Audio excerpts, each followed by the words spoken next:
What's going on, everyone? Thank you all for watching my video today. Now, in today's video, I just wanted to briefly go over the rumors going around about Frank Vogel, the Lakers coach, and his job security right now. Because, from my point of view, I really don't understand.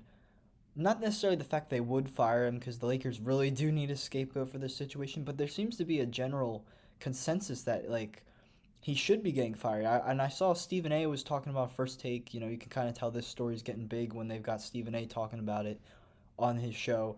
And I'll give him credit. He didn't say that Vogel. He said Vogel's put in an unfair spot, and maybe he didn't deserve to be fired. But he also had this angle saying like, "Oh, the Lakers, they come with the expectations that you have to win in that culture.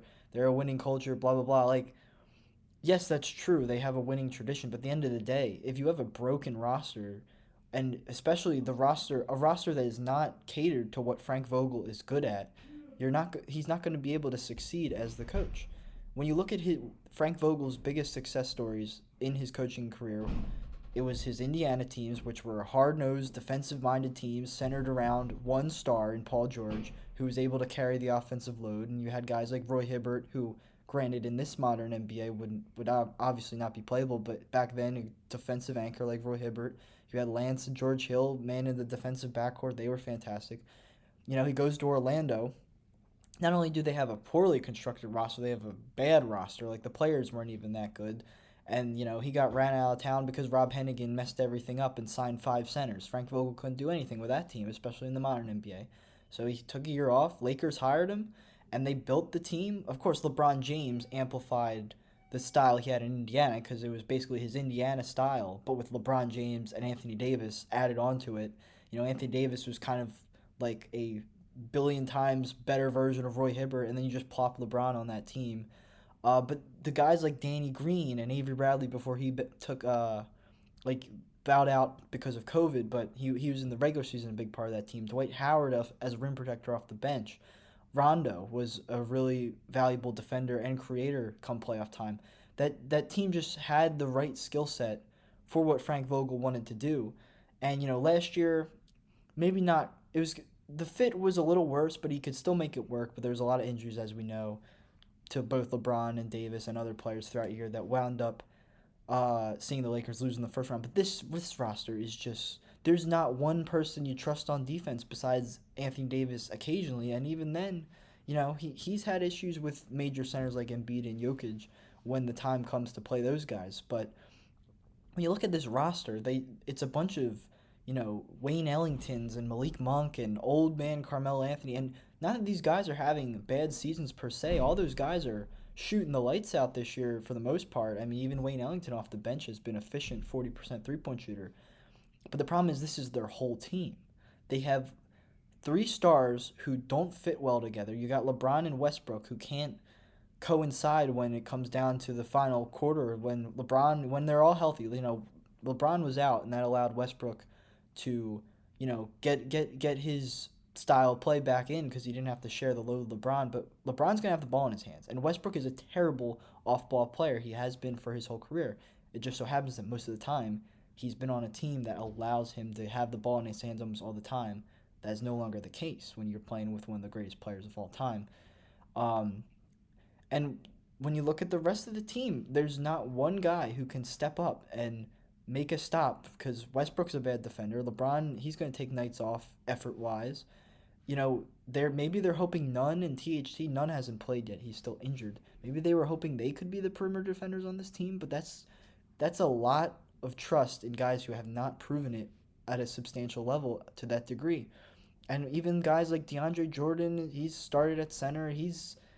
On any other team practically he wouldn't even get minutes. He can't play in the modern NBA anymore. He's washed up and he's slow. Like, I'm not saying prime DeAndre Jordan couldn't play now because he did, but this version of DeAndre Jordan is not useful. And Rondo, he's struggled heavily. I don't know what the issue is because even last year with the Clippers, he was okay, but he hasn't given them much. His outside shooting, which was starting to improve as his career went on, has been dreadful. Kent Bazemore and Avery Bradley, two guys who traditionally are very productive 3-and-D wings, both have been very bad this season, and honestly, they weren't that great last year either, and they were weird signings.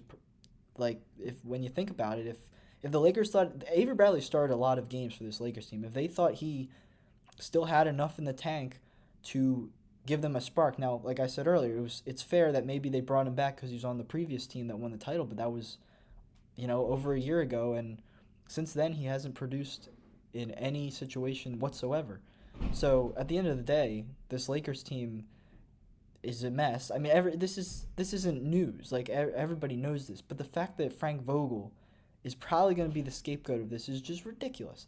And it's Pelinka and LeBron who really have the most to blame because I'm sure LeBron and Westbrook. LeBron knew what his play style is. He knows what he wants to do every night. He's been doing it his whole career, 20 years, almost 20 years at this point. He knew. I'm assuming he's watched Westbrook before at some point. Knows how Westbrook plays. I'm sure he recruited Westbrook. He was he had to prove that. It's like we know that LeBron pretty much organizes most things that go on with his teams. But then Pelinka, even more so, he does I don't think LeBron was telling him to go get Wayne Ellington and Kent Bazemore. Those are moves that Pelinka, as the general manager, made primarily on his own.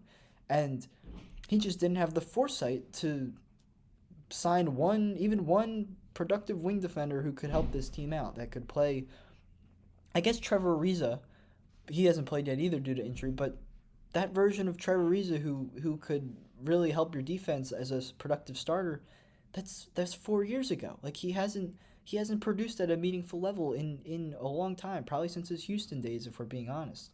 So it's just Frank Vogel will land on his feet if he gets fired. He's a very good coach. Some team will need a hard-nosed defensive-minded coach to come in, but just the fact that Frank Vogel won a championship 14 months ago and he's already being kind of pushed out when the reasons he's struggling to coach this team are well out of his hands pretty much. They're out of his control, is just really bizarre, and I don't see the benefit of the Lakers firing him this season especially. I think that will only make a complicated season much worse. So, that's my Lakers thoughts. To be honest, I mean, we don't want the Lakers to win the finals again. Let's have some fun. Let's have some Warriors, Suns, Grizzlies, Clippers. Let's get those teams going. Let's have some fun in the Western Conference this year. But I've always liked Frank Vogel as a coach. I like those old Pacers teams, so I'm sticking up for him here. So thank you all for watching the video. Make sure to subscribe to the channel, and I'm hopefully going to have plenty more content coming, especially basketball related. So thanks for watching.